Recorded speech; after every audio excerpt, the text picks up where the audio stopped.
Ainda de olho também na Venezuela, porque as repercussões da eleição da semana retrasada, já podemos dizer, né, no domingo, fora esse que passou do último, já passou mais de uma semana e ainda temos indefinição em relação às eleições venezuelanas. E o candidato da oposição, que é o Edmundo Gonzalez, representante da Maria Corina Machado, ele se proclamou presidente eleito e pediu ajuda militar na Venezuela. Edmundo Gonzalez publicou uma carta ao lado de Maria Corina Machado. Ele descreve-se como líder das forças democráticas na Venezuela. Ele foi o candidato da coalizão opositora no país.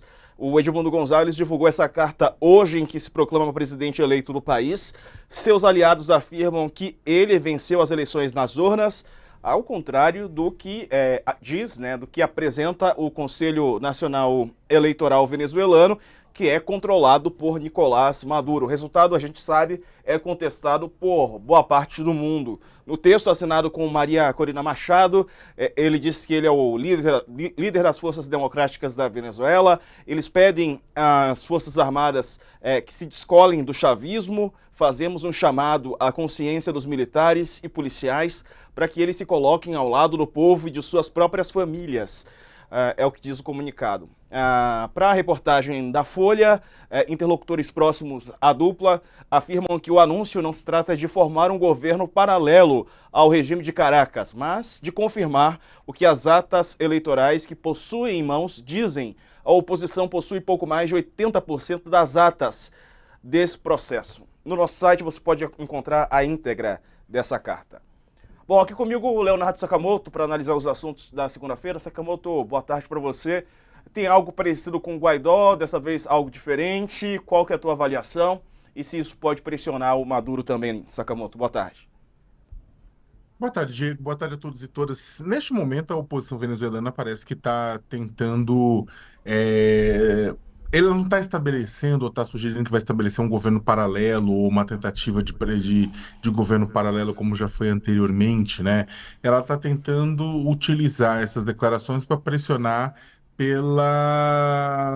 pela aceitação dos resultados eleitorais que elas estão defendendo como corretos, né, diante da falta de transparência de dados das urnas, né, garantidos pelo governo Nicolás Maduro, que é, em última instância, pela falta de uma justiça eleitoral como no Brasil, que é, em última instância, quem controla o processo eleitoral também. Então, a oposição ela está vindo a público falando: nós ganhamos, nós somos os vencedores. Isso era esperado, inclusive, que ela fizesse, isso faz parte de todo o processo de contestação dos resultados, né? Ela também se sente empoderada em fazer isso, uma vez que os governos de outros países há vários governos que estão colocando, afirmando que foi a oposição que ganhou, o próprio governo norte-americano, o governo argentino, entre outros, né? E ao mesmo tempo a carta, né, ela pede várias vezes para os militares e os policiais, as forças militares e as forças policiais abandonarem Maduro e ficarem ao lado, né, da oposição, né, falando que, olha, nós sabemos que os militares, que os policiais não querem ficar contra o povo venezuelano, então larguem, fiquem aqui conosco, não fiquem ao lado de Maduro. Pois, a questão é que por mais que as Forças Armadas venezuelanas, as forças policiais não sejam um processo monolítico, desde a da chegada de Hugo Chávez no poder, tanto os policiais quanto, e principalmente os militares, eles se tornaram parte constitutiva da política venezuelana.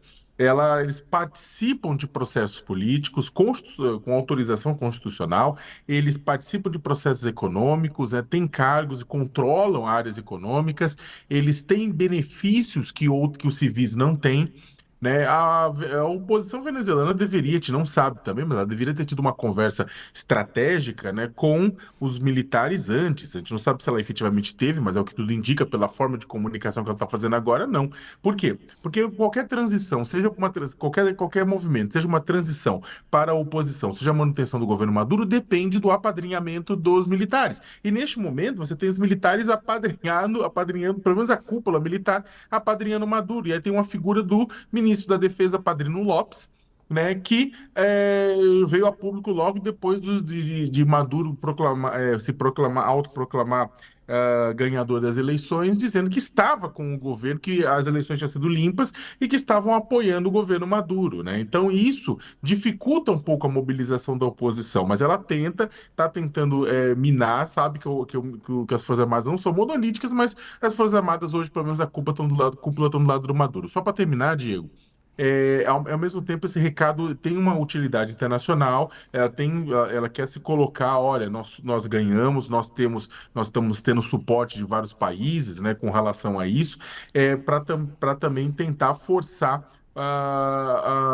aproveitar essa onda, né, de vários países apoiando a oposição para forçar o governo Maduro ao diálogo. O Brasil, nesse sentido, ele desempenha um papel importante. O Brasil, México, Colômbia, agora o Brasil está querendo trazer o Chile, como a gente vai conversar daqui a pouco, né, de Boric, para forçarem um diálogo entre governo e entre oposição, entre o Guterres e entre o Maduro, para que eles possam conversar, para que possam chegar no mínimo denominador comum. Hoje, contudo, é muito difícil imaginar que Maduro vá simplesmente deixar o poder. Ele não garantiu transparência para as urnas, ele não garantiu informação suficiente para verificar que os dados realmente de urna tinham apontado para ele como vencedor. Ele já teve o apoio das Forças Armadas, né, que é o principal apoio que ele teve, e ao mesmo tempo teve apoio de países, né, que são, digamos, adversários geopolíticos dos Estados Unidos, como China, Rússia e Irã. Né? Então, mostrando que há uma retaguarda militar e econômica para ele também. Então, a situação é mais um movimento, mas ele não muda radicalmente o que a gente está vendo.